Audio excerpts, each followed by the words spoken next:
Greetings, brothers, sisters, friends, and foes. It's Bill from Agape on the streets. I've had a pretty good day today. It's Saturday, my day off. However, I've been doing some stuff with work. My boss had to come in. He's working on the boiler, try to give him some just emotional support and stuff. We've got some stuff that even bringing in experts and they're not figuring it out. So things that just seem to defy any kind of logic. So doing a little bit of back and forth, but working on the trailer, and I told you that tonight I would actually try to get you video, get into some of the technical stuff that the engineer, Jesus Christ, has put together here. Yes, you heard what I said, because I'll tell you what, I had this thing figured out totally different, and I've got quite a bit of engineering experience, but what the Lord has shown me the last couple months and what he has provided since I've been here in Flagstaff has been miraculous. Engineering like I have never seen before. He's truly preparing this rig for something that's going to be quite amazing, and I want to share some of this with you. I don't know how long I'm going to be up here, but right now he just really seems to have me on this roll, and it's pretty amazing. I met a Christian at work today, and we're talking about just supporting each other through some of the stuff. He needs to stay here through NPX, which is our big Christmas thing. I did not plan to stay here that long, but I'm following the Lord. We'll see how long he has me here. He's staying through that because it's an education thing. He's been doing it for experience because he's getting into entertainment and stuff. You never know. You never know what God's going to do, as I'm finding out. I'm in the phase where I'm working on a lot of the insulation, the wood. I've got it laid out here. Well, along with other junk that has kind of just appeared. Did a run to the dumpster today with a whole pickup truck full. Got another one tomorrow. And just continue to work through this. Got the truck pretty cleaned off, and God's got me definitely preparing me for something. As I'm tooling up for more of this nomadic life, I've got the cable lug crimping tool. I've got the PEX crimping tool. I've got the special crimping tool for the solar connectors, and stuff I can do if I go to courtside or wherever. I can do this kind of work for people. But what I want to hitch up on today is the electrical system. So I am running, this is a company I found, and I did a lot of research. I've actually pulled this inverter apart and backwards engineered it to see what they've got going here, and it's quite amazing. It's a Leeson LCYNN. It's a 3,000 watt inverter. I don't need 3,000 watts, but let me tell you something about power inverters. They're rated up in the high 90s. This one is about 97% efficient, up to 2/3 of its output power, which is 2,000 watts. I figured out I use, with everything going, probably about 1,800. I was looking at the 2,000 watt, and as I started engineering, I go, no, you want a 3,000 watt because you want the efficiency. And this thing will sit there and barely run because you've got the headroom. You're not pushing it, and it's going to be that much better on your batteries. Some people think bigger inverters going to eat more of your batteries. Well, you're going on an efficiency rating, and that depends how much you're pulling from it.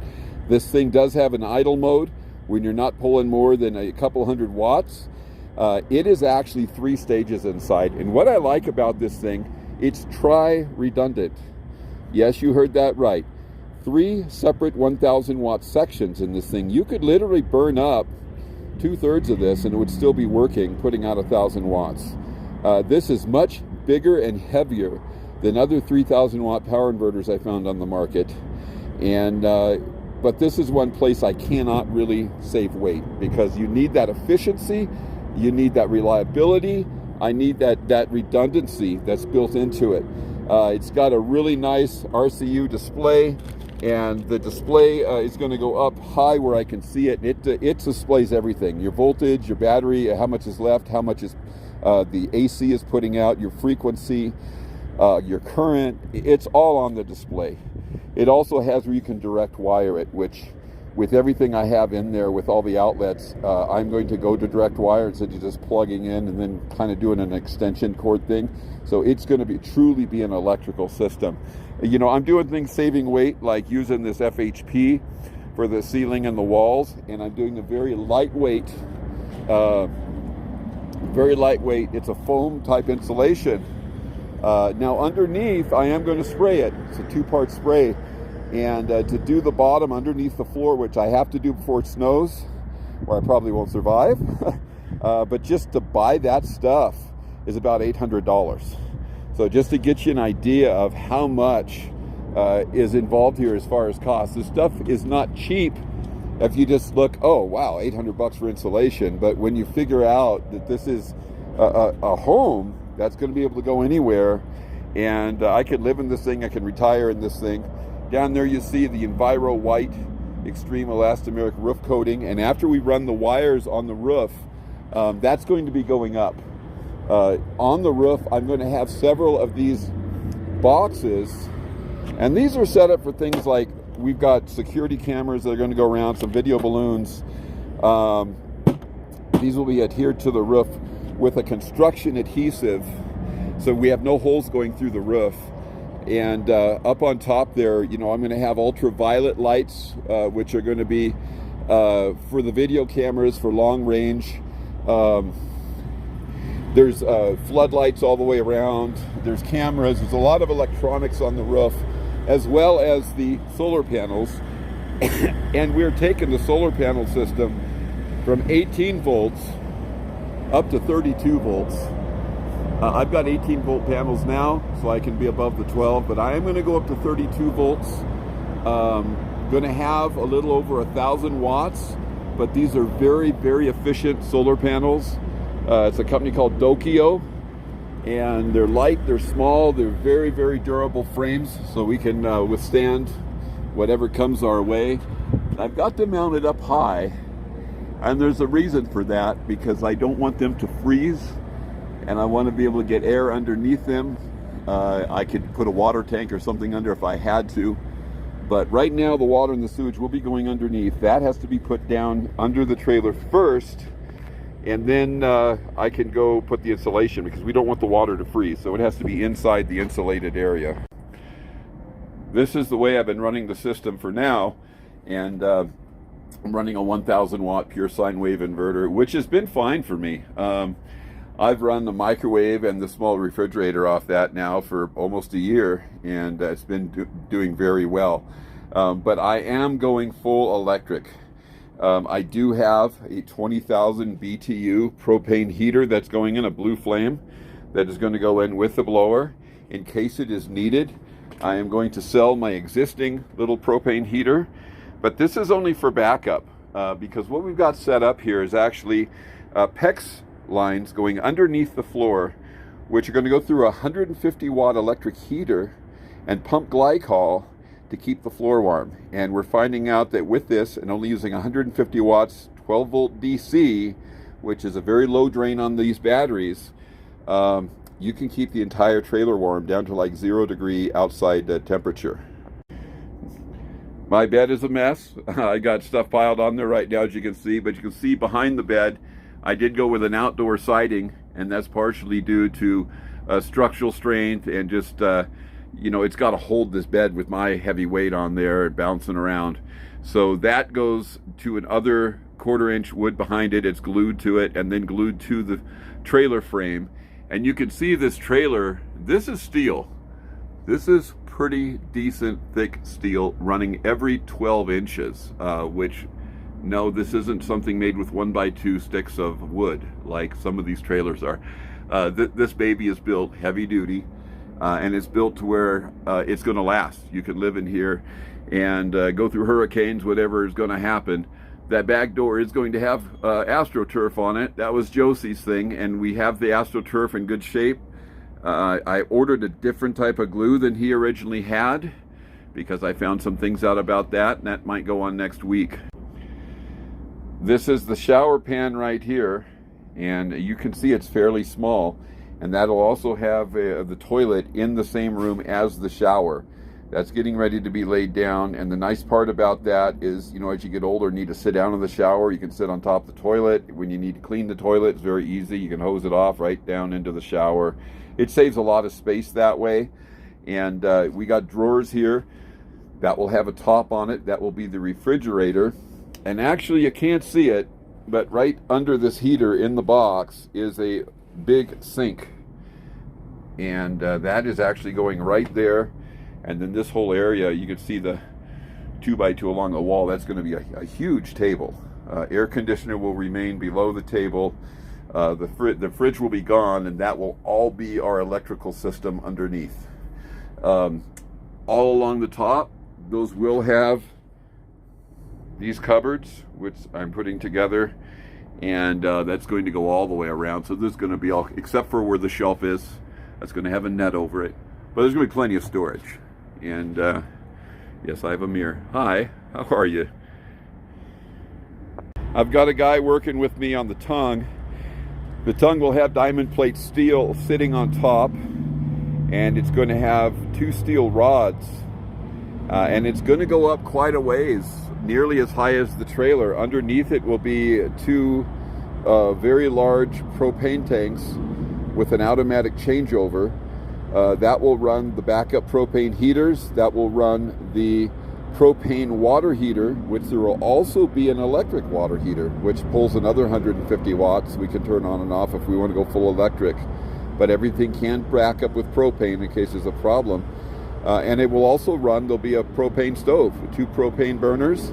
Next to that is an electric induction stove, which we plan to run most of the time. And the reason for this really is if you go to do something and you're just doing more, you're going to suck more than the electrical system can happen. You could do it with the propane.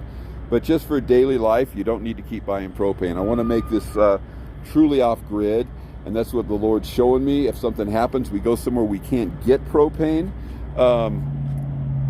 it won't be a problem. We can still survive. We can still move forward and go wherever God shows us to go.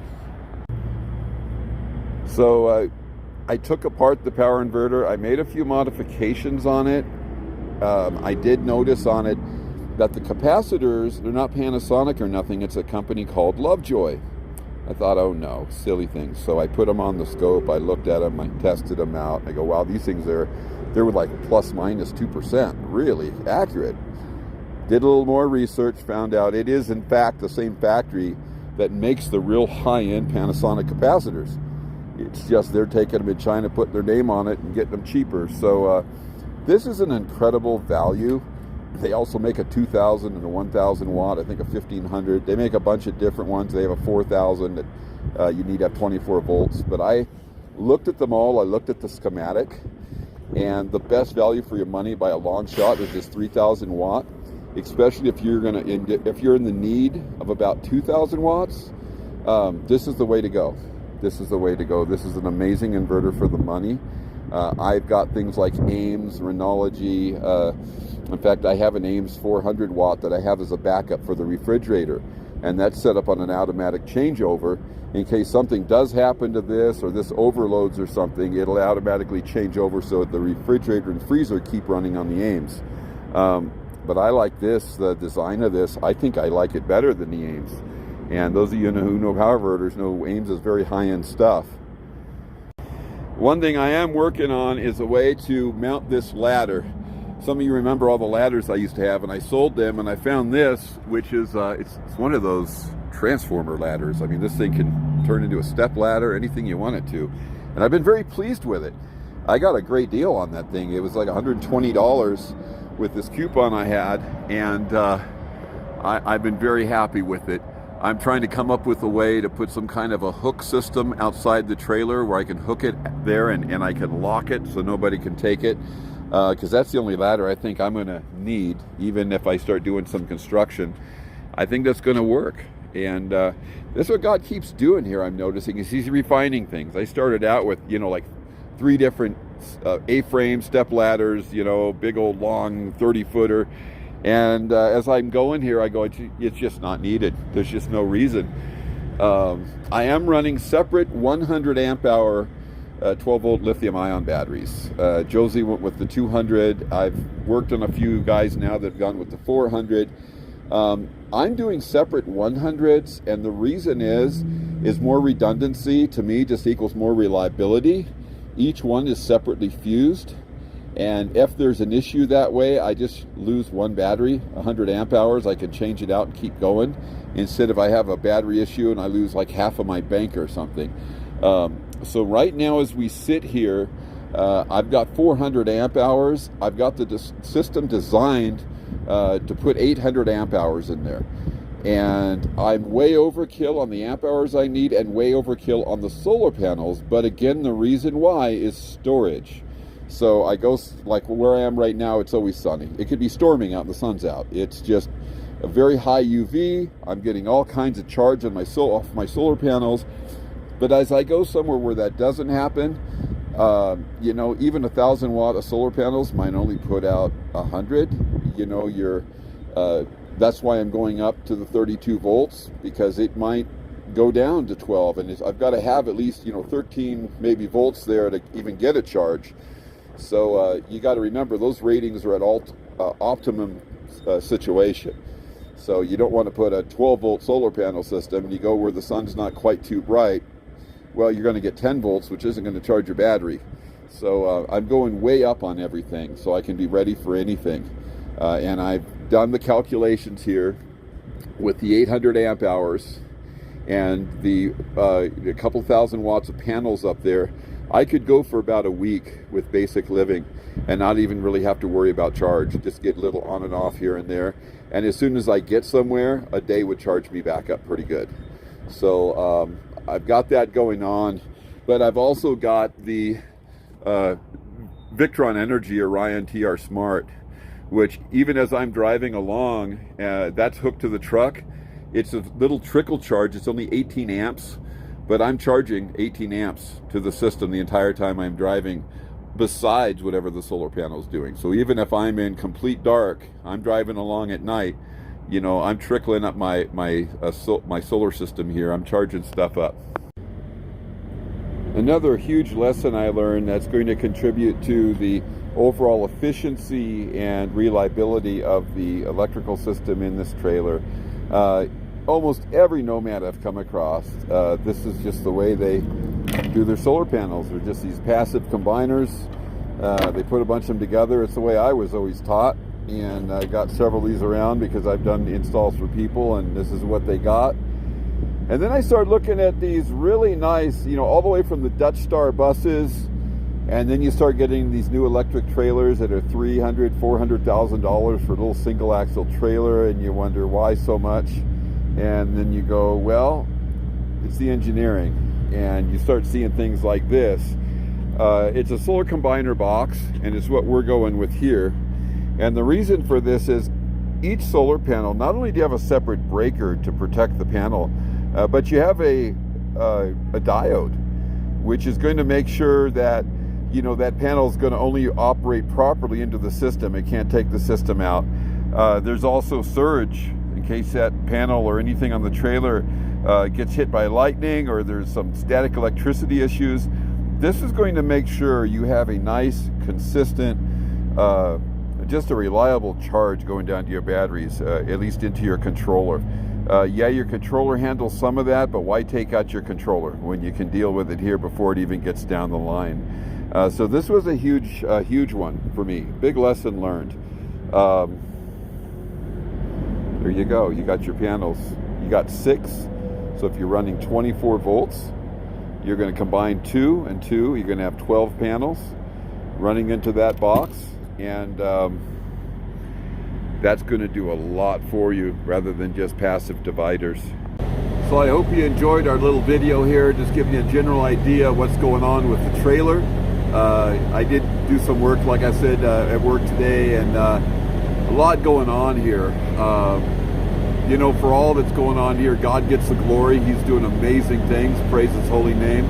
Hey, if you're looking for a cargo trailer, check out our sponsors at Renowned Cargo Trailer. Ask for Austin. He's a brother in the Lord. He is on fire for Jesus, and he'll do you right. He'll take care of you. I am going to really get into this more tomorrow. I'm going to start actually putting things in place in the trailer, and maybe I'll do a real quick video so you get an idea of the layout to see how things are going. And I'm just hoping this motivates you. You know, a lot of people can't afford housing and stuff right now. You're looking at doing a nomadic thing, whether it's ministry or just for living. I'd love to help you with it. Get a hold of me. Go to agapeonthestreets.com. There's some ways to get a hold of me on there. If you've got a church that needs some audio visual, you know, see our video on that.